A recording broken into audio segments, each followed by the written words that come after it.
هاي غرفتك، هذا الفراش مالتك، وهاي الصحيات والحمام. اها يعني هاي الصحيات.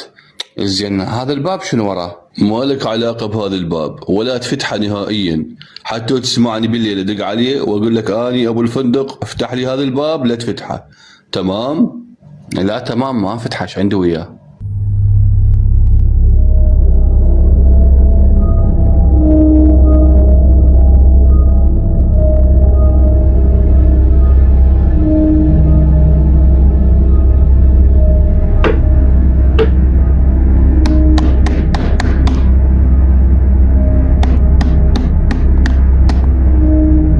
منو؟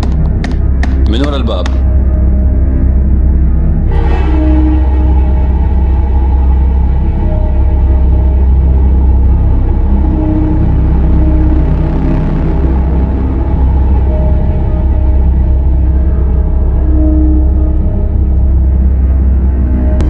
منو؟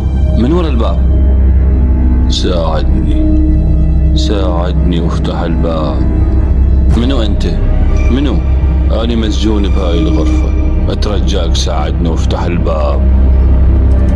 هسه بينت الشغلة، هذا يمكن ساجله واحد ورا الباب، واحتمال هذا السجن جوا وما يريد نكتشفه. أقول يقول له تفتح الباب، أفتحه وخلي القضية تنفضح.